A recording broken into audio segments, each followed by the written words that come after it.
Vamos a estudiar el libro de Ezequiel. Bueno, no el libro, sino vamos a ver una enseñanza relacionada con el libro de Ezequiel. Y de verdad, hermanos, a mí en lo personal sí me cuesta trabajo entender el libro de Ezequiel. Lo he leído varias veces. Tiene enseñanzas muy bonitas, pero sí hay pasajes que son difíciles de entender. Sobre todo los primeros capítulos de Ezequiel, cuando habla acerca de unos seres que aparecen en el cielo, en una visión, que van en unas ruedas, que se mueven de un lado para otro. Bueno, cuesta trabajo entender qué es lo que Dios está enseñando. Algún día el Señor nos va a revelar y a través de su Santo Espíritu vamos a entender eso. Pero sí, Ezequiel tiene enseñanzas que son un poquito, bueno, no un poquito, más bien son difíciles, pero al fin y al cabo es palabra de Dios. Al fin es palabra de Dios y de alguna manera Dios tiene una enseñanza muy especial para nuestras vidas. Bueno, entonces vamos a ver la lección número 10, de nuestro expositor. Si usted tiene el expositor, ahí aparece el pasaje bíblico. Está en Ezequiel 37, del 1 al 10. Si usted no tiene el expositor, pues por favor abra su Biblia en Ezequiel capítulo 37, versículos del 1 al 10. Ahí es donde vamos a leer. Esta enseñanza, hermanos, que aparece en el capítulo 37, es una enseñanza asombrosa. Es una enseñanza asombrosa. Fíjense, ahorita vamos a ver en detalles, pero ahorita vamos a ver. La lección en resumen, como aparece ahí en el expositor, es que la obra del Espíritu Santo es necesaria para restaurar la vitalidad de la vida espiritual del creyente. La obra del Espíritu Santo es vital para restaurar la vida espiritual del creyente. Fíjense bien qué importante es esta lección, porque la presencia y la acción del Espíritu Santo en nuestras vidas nos va a ayudar a vivir de una forma animada, consagrada, dinámica en la vida espiritual con nuestro Dios, ¿sí? Y cuando no permitimos que el Espíritu Santo haga su obra en nuestros corazones, pues entonces por eso nos sentimos decaídos, nos sentimos desanimados, no tenemos fuerza, no nos da la alegría de estar en la casa de Dios o de estudiar su palabra. Entonces ahí está el problema. Entonces esta lección es muy importante por eso. Y el texto a memorizar es Gálatas 5:25. Vamos a ver. Vamos a repetir todos juntos, por favor, Gálatas 5:25 3 veces, junto con su texto, con su cita bíblica. A ver, todos juntos. Si vivimos por el Espíritu, andemos también por el Espíritu. Gálatas 5:25. Una vez más. Si vivimos por el Espíritu, andemos también por el Espíritu. Gálatas 5:25. Última vez. Si vivimos por el Espíritu, andemos también por el Espíritu. Gálatas 5:25. Entonces, ¿cree usted que el Espíritu Santo está en nuestros corazones? Sí, ¿verdad? Sí. ¿Cuándo fue que el Espíritu Santo llegó a nuestro corazón? Cuando aceptamos al Señor Jesús, exactamente. A ver, por favor, les invito a que vayamos rápidamente a Efesios capítulo 1. Efesios capítulo 1, para que veamos la base bíblica de por qué creemos esto. En Efesios capítulo 1, y vamos al versículo 13, por favor. Efesios 1:13. Efesios 1:13. Dice de la siguiente manera. Lo leemos todos juntos. En él también vosotros, habiendo oído la palabra de verdad, el evangelio de vuestra salvación, y habiendo creído en él, fuisteis sellados con el Espíritu Santo de la promesa. Otra vez, fíjese bien, dice en el versículo 13, en él también vosotros. ¿Quién es él? Se refiere a Cristo, exactamente a Cristo. Podemos decir, en Cristo también vosotros, habiendo oído la palabra de verdad, el evangelio de vuestra salvación, y habiendo creído en Cristo, fuisteis sellados con el Espíritu Santo de la promesa. Entonces, el día que aceptamos al Señor Jesús, ese día el Espíritu Santo llegó a nuestros corazones y nos dio una nueva vida. Entonces, hoy estamos sellados con el Espíritu Santo y está en nuestros corazones. Entonces, eso es muy importante, porque de esa manera vamos creciendo en nuestra vida espiritual.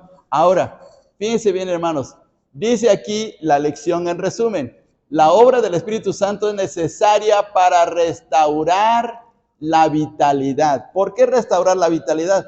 Porque a veces, miren, no significa que a veces caigamos en un pecado, no, sino que simplemente nos vamos volviendo rutinarios. O sea, no es que cometamos un pecado así grave o que ya nos fuimos al mundo, no, sino simplemente nos volvemos rutinarios. O sea, ya tomamos las cosas de una manera normal, ya venimos a la iglesia, escuchamos su palabra, estamos un tiempo aquí, el día domingo nos regresamos a casa y nos vamos volviendo así, muy rutinarios, y eso es malo. La rutina es mala, ¿sí?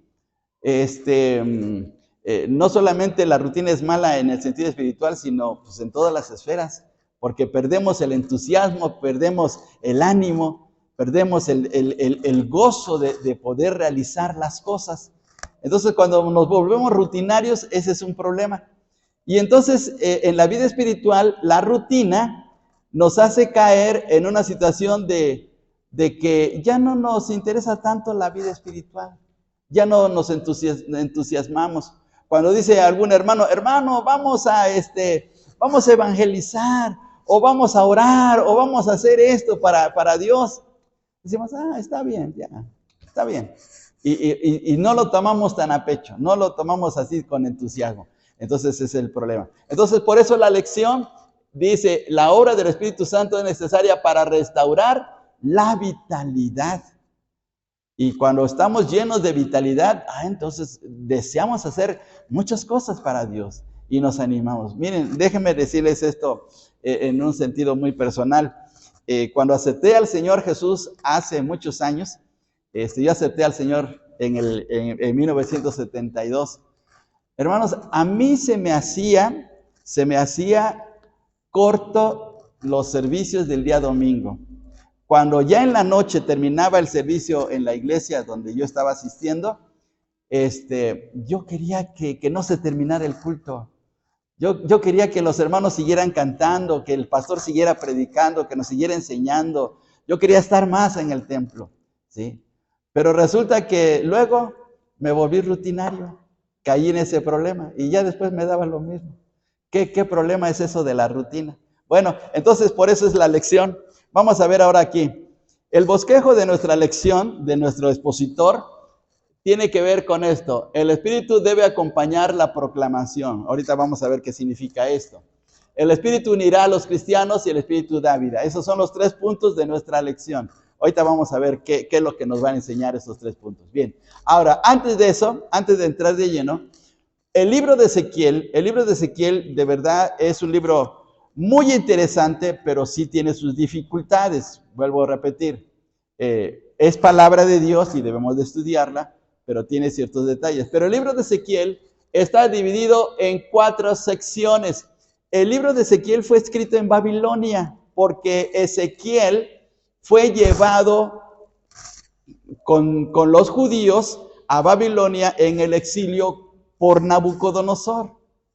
Y Ezequiel estuvo viviendo en Babilonia y ahí fue donde él realizó su ministerio. Entonces, allí en Babilonia, escribió el libro de Ezequiel y los capítulos del 1 al 7 tienen que ver con la gloria de Dios manifestada y la comisión del profeta. Es decir, Dios le da un ministerio especial a Ezequiel ahí. Ahí está su comisión. Luego, la gloria de Dios apartada y el cautiverio total.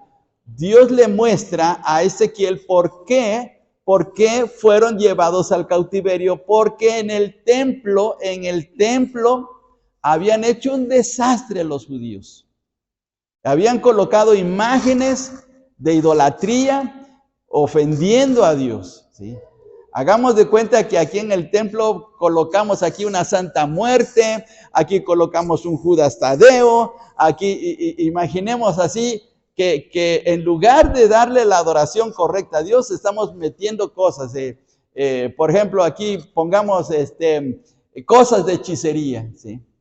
Entonces, eso es ofender a Dios. Y eso es lo que le muestra el Señor a Ezequiel. Los capítulos del 8 al 24. Luego, del 25 al 32, la gloria de Dios de morada y el juicio de Dios a las naciones, porque Dios está actuando con su pueblo y los está disciplinando para que vuelvan otra vez al camino correcto. Y por último, 33 al 48, la gloria de Dios se restaura y viene la venida del reino de Dios. Estos últimos capítulos tienen que ver con la restauración de Jerusalén, la restauración del reino de Dios, y eso tiene que ver también con el futuro, ¿sí? Entonces, los 48 capítulos de Ezequiel tienen que ver con eso. Bueno, entonces vamos aquí adelante. Ahora, ¿quién fue Ezequiel? Vamos a ver, ¿quién fue Ezequiel? ¿Quién fue este hombre de Dios? Número 1, el nombre de Ezequiel significa, fíjense bien, Dios fortalece. Era un sacerdote de la tribu de Leví, quien no servía como un sacerdote a causa de que fue llevado a Babilonia en la cautividad. Era un sacerdote, era parte de la familia de Leví. Fíjense bien qué cosa tan especial. Número 3, en lugar de servir a Dios como un sacerdote, Dios le usaba como un profeta a los judíos cautivos en Babilonia. Entonces, los capítulos 2 y 3 de Ezequiel tienen que ver con ese ministerio, en donde Dios le llama para ser un profeta. Y ahora veamos este diagrama, hermanos. Aquí donde está este cuadrito, Jeremías, aquí se anuncia la cautividad. Y en esta parte que está aquí, está la cautividad, el tiempo de la cautividad. Y entonces Ezequiel y Daniel aquí estuvieron ministrando, aquí llevaron su trabajo de llevar pues la palabra de Dios. Fue una cautividad de 70 años. En 70 años estuvieron esclavizados en Babilonia. Pero cosa muy especial porque no fueron tan esclavizados como ocurrió con Egipto. Había ciertas libertades, había ciertas oportunidades. En Babilonia no fue tan agresiva la cautividad, pero al fin y al cabo estuvieron cautivos, ¿sí? Y al final de los 70 años Dios les permite regresar a Jerusalén. Ahí es donde entra Esdras, Nehemías, Zorobabel, Ageo, Zacarías y Malaquías, esos profetas que aparecen aquí en la parte final. Ageo, Zacarías, Malaquías, tiene que ver con el regreso de los cautivos a Jerusalén. Bien, así está la situación. Y ahora veamos aquí, en el contexto teológico, fíjense bien, aquí hay algo muy especial.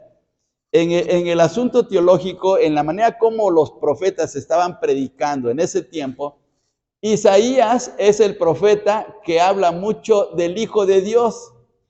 Isaías es el profeta del Hijo por las profecías mesiánicas. ¿Se acuerdan que Isaías menciona que dice en Isaías 7:14, he aquí que la Virgen concebirá y dará a luz un hijo y se llamará su nombre Emmanuel? Y luego también en Isaías 9:6 dice, porque hijo nos es dado y el principado sobre su hombro y se llamará su nombre Padre eterno, príncipe de paz, consejero, admirable, etcétera, ¿sí? Entonces Isaías pone más atención en el Hijo.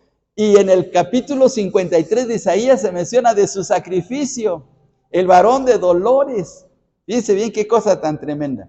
Pero Ezequiel es el profeta del Espíritu Santo porque pone mucha atención en la obra del Espíritu de Dios. Él dice que el Espíritu de Dios lo llevó de tal a tal lugar, el Espíritu de Dios le habló, el Espíritu de Dios le reveló, el Espíritu de Dios le puso palabras de Dios en su boca, etc. Pone más atención en el Espíritu Santo. Fíjense bien qué cosa tan tremenda. Por eso es que la lección tiene que ver con este asunto de la presencia del Espíritu de Dios. Y el profeta Daniel es el profeta del Padre porque tiene que ver con las profecías del reino en donde Dios otra vez va a restaurar su reino en el futuro y en donde va otra vez establecerse la gloria de Dios. Entonces, ¿Se acuerdan ustedes que en la profecía de Daniel aparece un anciano de días? ¿Sí? Entonces habla acerca de esta situación. Bien, ahora veamos esto, así rápidamente. Ezequiel y el Espíritu Santo. La obra del Espíritu Santo, y aquí viene lo que en este libro se enseña en relación a la persona del Espíritu de Dios. Por ejemplo, viene para dar firmeza en el ministerio, Ezequiel 2:2. Inspira para dar la palabra de Dios, Ezequiel 11:5. Da visión al profeta para los cautivos, 11 del 24 al 25. Es el espíritu nuevo para el cambio de vida, 36-26.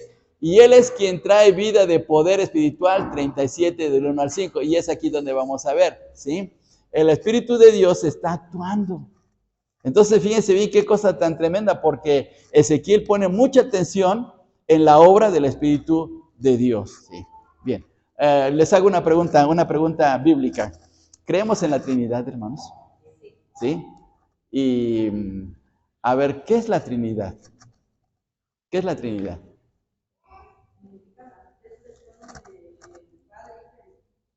Ok, muy bien. Es la enseñanza o la doctrina donde Dios se manifiesta en Dios Padre, Dios Hijo y Dios Espíritu Santo. Entonces son tres dioses, ¿verdad? Muy bien. Ok, exactamente. Entonces es un solo Dios, pero que se manifiesta en tres personas. Ojo con eso, porque los testigos de Jehová que andan ahí en las calles luego dicen, es que ustedes creen en tres dioses. No, no, hermanos, no. Hay un solo Dios nada más. Pero nuestro Dios tiene esa característica de poder manifestarse en tres personas. Entonces ahí está el Dios Padre, Dios Hijo y Dios Espíritu Santo. ¿Sí? Hay que tomar en cuenta esto. Bien, ahora, veamos esto. El Espíritu debe acompañar la proclamación. Vamos a ver, por favor. Vamos a ver en el capítulo 37. ¿Qué estaba ocurriendo? Versículos del 1 al 4. Vamos a leer este pasaje, todos juntos. 37 del 1 al 4. Dice así, todos juntos.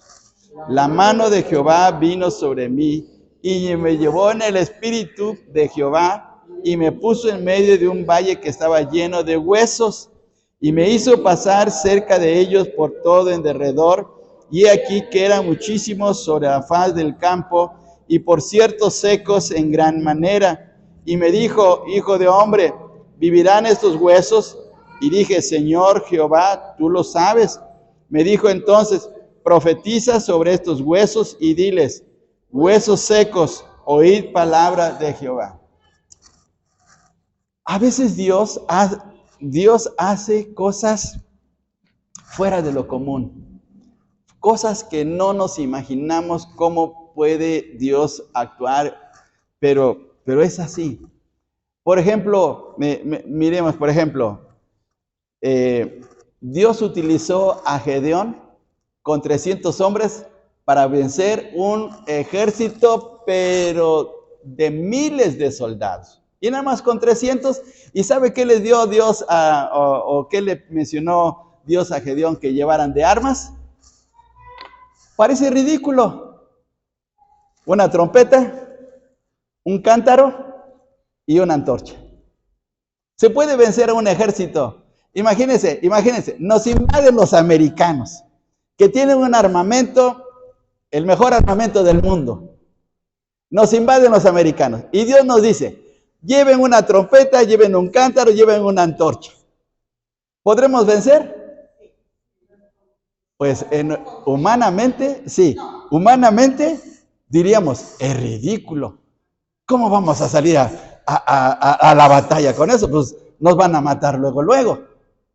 Pero como dice nuestro hermano, por fe y confiando en Dios, porque Dios así lo hizo. Entonces a veces como que Dios hace cosas ridículas, ¿sí? Y Dios manda a Ezequiel a un valle, ¿cómo? ¿Cómo estaba ese valle? De huesos. O sea, ¿por qué no mejor lo envió a la ciudad de Babilonia a predicar? Que fuera por las calles, que fuera tocando puertas como hacen los testigos. Pues eso pues debía ser mejor, o que fuera alguna sinagoga. ¿Saben que las sinagogas se inauguraron en Babilonia. Fue una cosa muy especial. Pero Dios no lo manda ahí, lo manda a un lugar que pues ni se imagina uno. Fíjense bien, ahí está, más o menos así. Dice, y la mano de Jehová vino sobre mí y me llevó en el espíritu de Jehová y me puso en medio de un valle que estaba lleno de huesos. Bueno, no se ve ahorita por la luz, entra mucho al resplandor, no se ve, pero ahí está Ezequiel caminando entre los huesos. A mí hasta me daría miedo, hermanos. No le daría miedo a usted. Tantos huesos aquí. Sería increíble. ¿Sí? Pero Dios lo mandó. Y ahí está la enseñanza. Ahí está la enseñanza de Dios a Ezequiel. Porque Dios quería hacerles ver algo increíble que Dios iba a hacer. No era solamente una simple enseñanza, sino Dios iba a hacer algo grandioso en su pueblo y por eso lo envía así. Bien, vamos a regresar. Veamos acá. La interpretación de Ezequiel 37 del 1 al 14. Ese valle de huesos secos se puede entender en dos sentidos. Número uno, la mejor interpretación que siempre debemos buscar es la interpretación literal, la resurrección política y espiritual de Israel. Dios quería hacer algo grande en su pueblo porque estaban cautivos. Habían sido disciplinados por causa de lo que habían vivido en Jerusalén y en Judá en una vida de idolatría. Los últimos 4 reyes que habían tenido en Judá habían sido los peores reyes, malos. Y eso les llevó a la cautividad. Entonces, lo que Dios quería hacer ahora en Babilonia es la resurrección política y espiritual de Israel. Ahora, una interpretación que podemos hacerlo devocional o apropiándolas a nosotros es la interpretación acomodaticia, es decir, que se acomode a nosotros, y es la resurrección del pecador de la muerte a la vida espiritual. Porque también estábamos muertos en nuestros delitos y pecados. Estábamos como en el valle de los huesos secos, ¿sí? Pero un día vino Cristo y nos dio una vida nueva. Efesios capítulo 2, versículo 1 dice que estabais muertos en delitos y pecados y Él nos dio vida, ¿sí? Por su gran amor, por su gran misericordia. Bien, entonces esa es la interpretación. Y Ezequiel es mandado a este valle y aquí vemos estas cosas. ¿Sí? Fue llevado primero en el Espíritu. Fíjense bien en el versículo 1, hermanos. Versículo 1. La mano de Jehová vino sobre mí y me llevó en el Espíritu de Jehová. ¿Quién intervino para poder llevar a Ezequiel a ese valle? El Espíritu de Dios. El Espíritu de Dios. ¿Sí? Entonces le llevó y me puso en medio de un valle que estaba lleno de huesos. Y dice, y me hizo pasar cerca de ellos por todo en derredor, y aquí eran muchísimos sobre la faz del campo, y por cierto, secos en gran manera, secos pero secos. ¿Sí? Y entonces le hace pasar esa situación. Estaba lleno de huesos, la condición de los huesos estaban secos en gran manera, y aquí viene una pregunta muy tremenda. Dios le dice a Ezequiel, a ver Ezequiel, ¿tú crees que esos huesos pueden volver a la vida? ¿Qué diríamos nosotros? No, Señor, pues esos huesos ya. Si vamos al Panteón de los Rosales y el Señor nos dijera, ¿tú crees que van a revivir todos esos muertos? Diríamos, no, pues ya están muertos, Señor. Pero Dios estaba probando a Ezequiel. Y fíjense bien que Ezequiel fue muy sabio porque no dijo ni sí ni no. Fue muy sabio. Fíjense bien, vamos a ver, hermanos, versículo 3, hermanos. Vamos a leerlo todos juntos. Y me dijo, hijo de hombre, ¿vivirán estos huesos? Y dije, Señor Jehová, tú lo sabes. No se metió en aprietos, No se metió en aprietos, porque si hubiera dicho no, el Señor le hubiera dicho, qué incrédulo eres Ezequiel. Si hubiera dicho que sí, pues Dios le hubiera dado la aprobación. Pero para no meterse en problemas si sí o no, mejor dijo, Señor, tú lo sabes, tú sabes. Señor, tú tienes la respuesta, ¿sí? Entonces, pues simplemente haz lo que tengas que hacer, Señor. ¿Sí? Y aquí está una cosa que es asombrosa porque está fuera del concepto humano, ¿sí? Si uno ve a una persona fallecida, pues uno dice, pues ya terminó su vida, ya se acabó. Y al ver estos huesos, uno podía pensar, bueno, pues ya se terminó la vida de esas personas. Vivieron su vida, realizaron sus actividades, pero ya se terminó. Pero Dios puede hacer cosas grandes, ¿sí? Un día el Señor Jesús iba de camino hacia Capernaum. Se menciona en los evangelios, en el evangelio de Lucas, y llegó cerca de una ciudad llamada Naín, y resulta que iba a ir pues un grupo de personas a un entierro, llevaban un ataúd, y en ese grupo de personas iba una mujer, una viuda, y era la madre de la persona que iba en ese ataúd. Era un joven, se le conoce el milagro de la viuda de Naín, y el Señor llega y detiene a los que llevaban el ataúd, y entonces abren el ataúd, o bueno, no sé cómo ocurrió, pero el hecho es que el Señor, pues, resucita a aquel joven, lo resucita, como resucitó a Lázaro, como resucitó a la hija de Jairo. Entonces, el poder de la resurrección, el poder de la vida está en Dios. Dios tiene la capacidad de quitar y dar la vida. Fíjense bien qué cosa tan tremenda. Entonces, la pregunta que Dios le hace a Ezequiel es, ¿volverán a vivir estos huesos? Bueno, Ezequiel no se mete en problemas, pero sí, Dios tiene esa capacidad. Y aquí viene una gran esperanza para nuestras vidas. Si Dios puede resucitar muertos, ¿no nos puede ayudar a salir triunfantes en los problemas de la vida? Pues claro que sí, hermanos, claro que sí. ¿No puede restaurar la vida de una persona que anda en mal camino? Claro que sí. ¿No puede restaurar un hogar quebrantado? Claro que sí. Dios no nos puede sacar victoriosos pues, en los momentos de desánimo, de depresión. Sí, pues si Dios puede resucitar muertos, que es mucho más difícil, claro que nos puede ayudar. Y ahí está nuestra esperanza. Qué bendición tan grande que tenemos un Dios todopoderoso. Fíjense bien, hermanos, vamos a leer este texto. Este texto me ha estado dando vueltas en los últimos días. Josué capítulo 4 y versículo 24. Josué 4:24. Josué 4:24. A ver, lo leemos todos juntos, hermanos. Josué capítulo 4, versículo 24. Todos juntos, dice así. Para que todos los pueblos de la tierra conozcan que la mano de Jehová es poderosa, para que temáis a Jehová vuestro Dios todos los días. ¿Cómo es la mano de Dios? Poderosa. Entonces debemos de confiar en nuestro Dios, ¿sí? Cuando estemos pasando por una situación difícil, crítica en nuestra vida, recordemos que la mano de Dios es poderosa. Si Él puede resucitar a los muertos, si tiene ese poder tan grandioso, entonces puede hacer cosas grandes en nuestra propia vida también, ¿sí? Bien, ahora veamos esto, fíjense bien. ¿De qué manera? ¿Cuál fue la manera como Dios realiza su obra?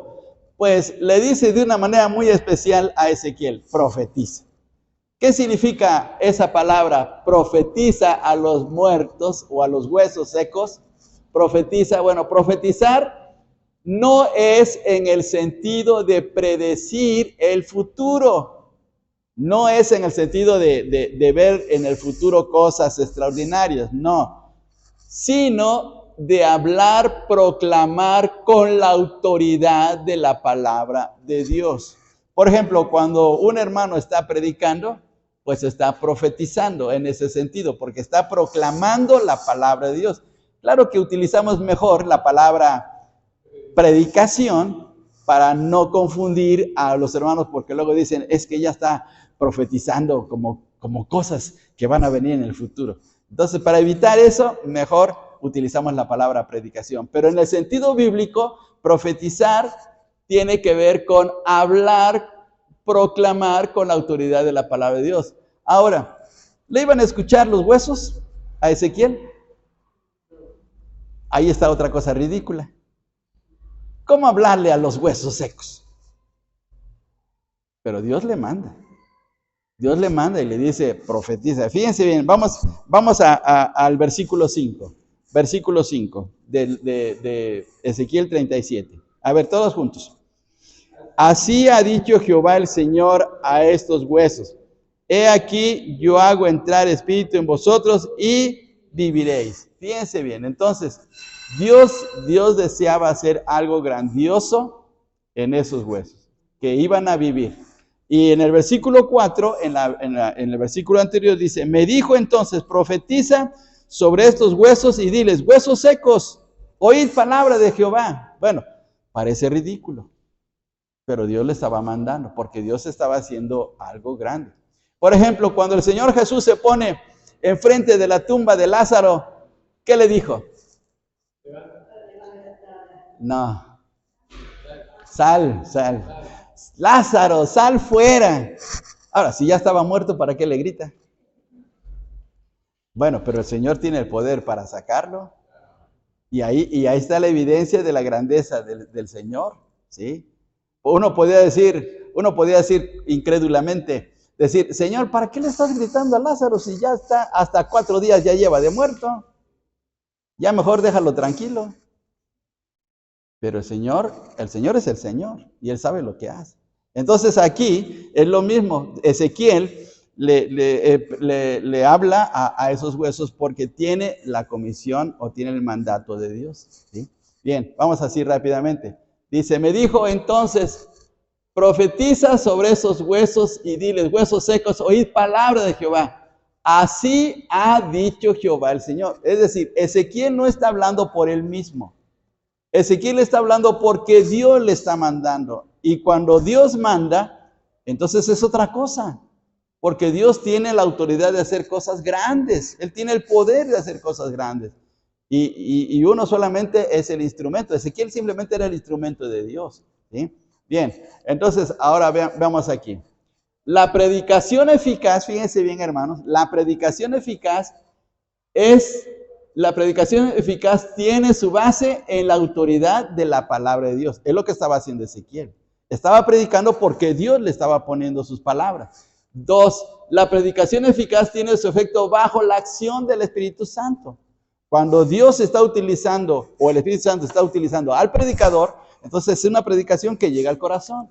3, la predicación eficaz tiene resultados por medio de un hombre obediente a Dios. Ezequiel pudo haber dicho, pero Señor, ¿cómo me vas a mandar esos huesos? Mira, mejor mándame a la gente que sí oye. Mira, Señor, allá en Babilonia hay muchos judíos que son rebeldes, que son incrédulos, mándame ahí con él. No, esos huesos. Pero fue obediente. Y es lo que tenemos que hacer. Entonces, a veces cometemos el error de que, pues, no tomamos en cuenta lo que Dios nos manda a predicar su palabra. A veces decimos, pero Señor, ¿cómo me mandas a predicar ese teporocho que está tirado ahí en la esquina? Ni me va a hacer caso. Pero si Dios pone en el corazón eso, es porque Dios quiere hacer algo grande en esa persona, independientemente en qué condición esté. Pero a veces uno pues, le cambia de rumbo a lo que Dios nos está diciendo. Entonces ahí está la clave de la predicación eficaz. Fíjense bien, 3 cosas. Vamos aquí adelante. Dice, el Espíritu unirá a los cristianos. Ezequiel 37, del 7 al 8. Profeticé pues como me fue mandado. Ahí está la obediencia de Ezequiel. Como me fue mandado. Y hubo un ruido mientras yo profetizaba. Y aquí un temblor y los huesos se juntaron cada hueso con su hueso. Yo saldría corriendo. Porque imagínense que los huesos se empiezan a mover y se empiezan a unir. No, pues a mí se me hace como una película de terror. ¿O cómo estaría usted? Fíjese qué cosa tan tremenda. Pero ahí está la obra de Dios. Dios está haciendo la obra. Se mueven los huesos y entonces se empiezan a unir uno contra otro. Bueno, uno a otro, ¿sí?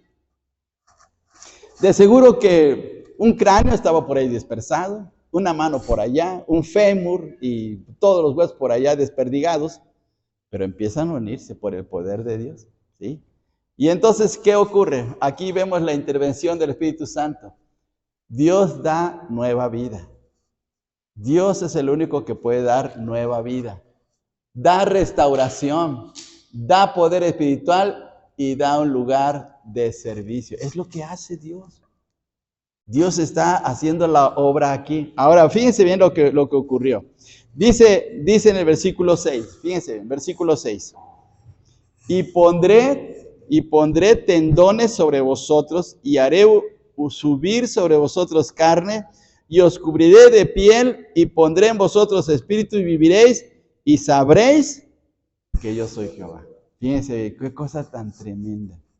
Qué visión o qué experiencia tan tremenda de Ezequiel al saber lo que Dios iba a hacer en la vida de esos huesos. Ahora, veamos versículo 7.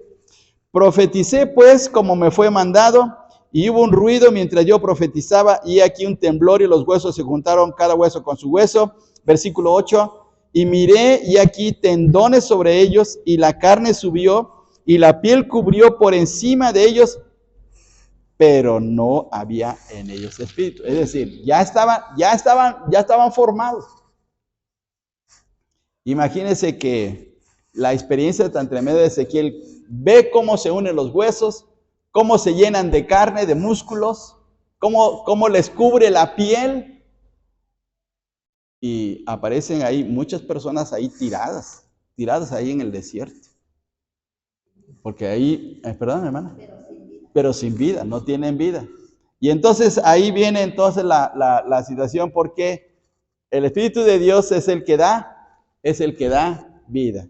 Y en el versículo 9 dice, y me dijo, profetiza al Espíritu, profetiza, hijo de hombre, y di al Espíritu, así ha dicho Jehová el Señor, Espíritu, ven de los cuatro vientos y sopla sobre estos muertos y vivirán. ¿A quién manda llamar el Señor?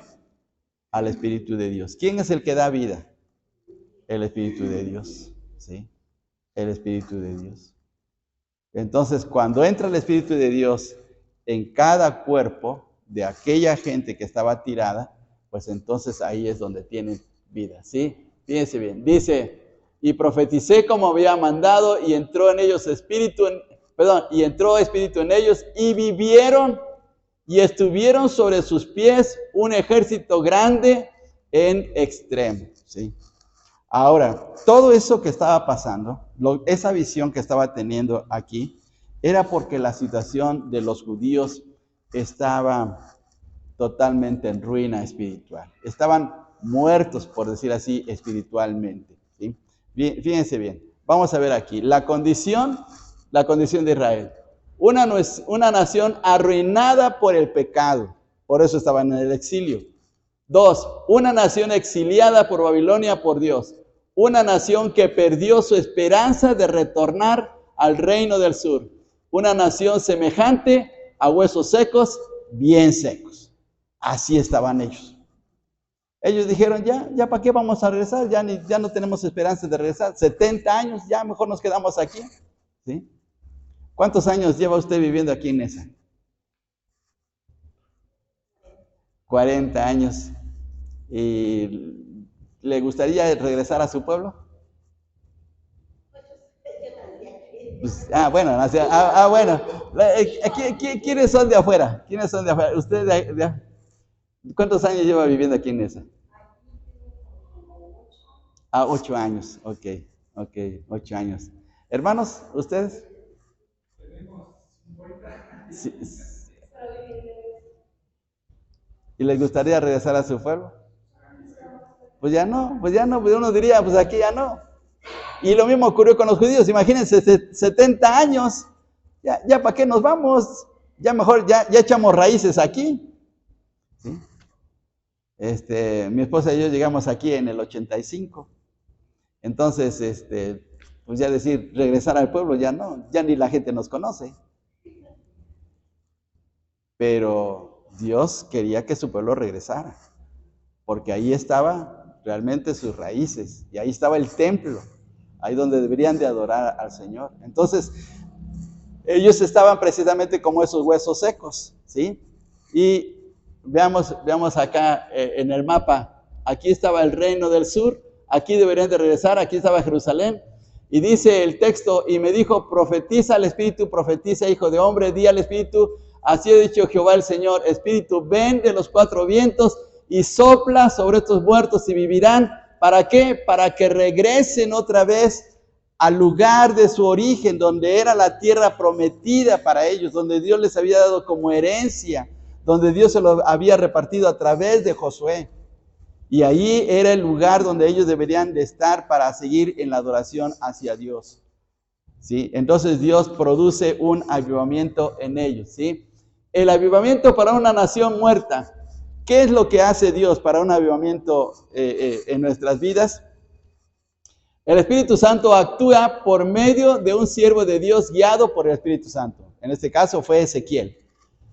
Por medio de una predicación ungida por el Espíritu Santo. Cuando Ezequiel dice a los huesos, escuchad la palabra de Dios, ¿sí? Aunque era ridículo, pero tenía que hacerlo. Y número 3, por medio de la intervención del Espíritu Santo con poder. El Espíritu Santo llega a darles vida, ¿sí? Y es así cuando entonces se produce un avivamiento espiritual, ¿sí? Dice el texto el texto que aprendimos, el texto a memorizar, que si vivimos por el Espíritu, andemos también por el Espíritu. Entonces tenemos que pedir al Espíritu de Dios que haga la obra en nuestros corazones, para que de esta manera, pues Dios nos mantenga avivados y crezcamos en nuestra vida espiritual, ¿sí? Entonces, ahí está la clave. Bien, ¿qué aprendemos de esta lección, hermanos? ¿Qué aprendemos de esta lección? Vamos a terminar. ¿Qué aprendemos?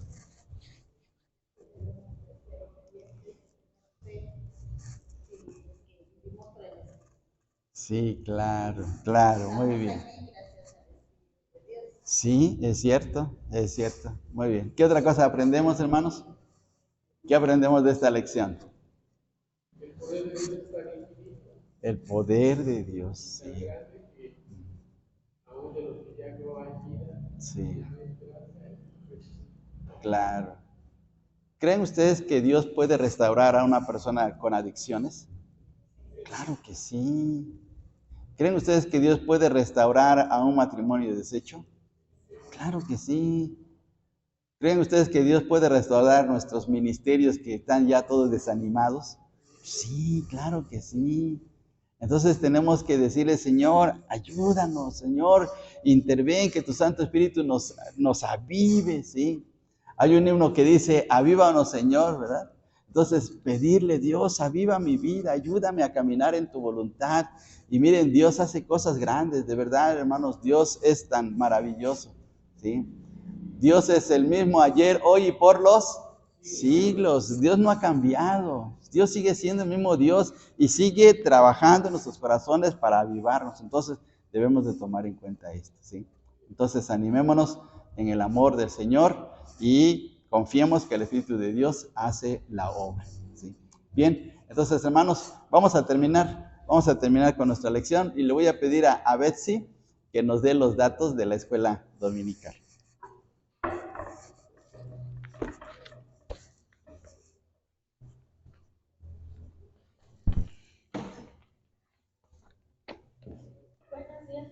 Buenos días, El día de hoy, 12 hermanos, 9 hermanos a tiempo, 11 Biblias y 94 capítulos leídos. En niños 3, 2 niños a tiempo, 3 Biblias y 17 capítulos leídos. Muy bien, gracias Betsy. Muy bien, gracias Betsy. Bueno, vamos a, hermanos, a recoger las ofrendas de esta mañana. Hermano Mario, ¿puede ayudarnos, por favor? Vamos a repetir nuestro texto acostumbrado, 2 Corintios 9:7, que dice, cada uno dé como propuso en su corazón, no con tristeza ni por necesidad, porque Dios ama al dador alegre. Segundo los Corintios 9:7. Muy bien. Bien, hermanos, pues vamos a animarnos, vamos a seguir adelante y no se nos olvide que la escuela dominical es todos los domingos, 10 de la mañana.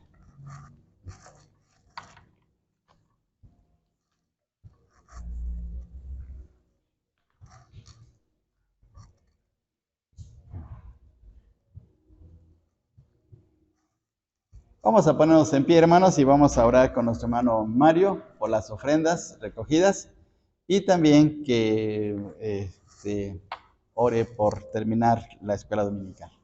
Sí, oremos. Señor y Padre nuestro, agradecemos por las ofrendas que fueron recogidas en tu nombre, que tú las ministres de sabiduría al tesorero, que las administre conforme a tu voluntad, Señor. Te damos gracias por pues, el gran mensaje que nos das a nuestras mentes, a nuestros corazones, de confiar siempre en el Señor, de que tengamos un avivamiento en nuestros corazones, en nuestra mente, para seguir confiando solo en ti, Señor, porque tú haces cosas grandes, cosas que pues salen fuera de la lógica, Señor, pero confiamos y es precisamente la fe que tenemos y que nos anima a seguir en tu camino, Señor. Gracias por todo esto, te lo agradezco.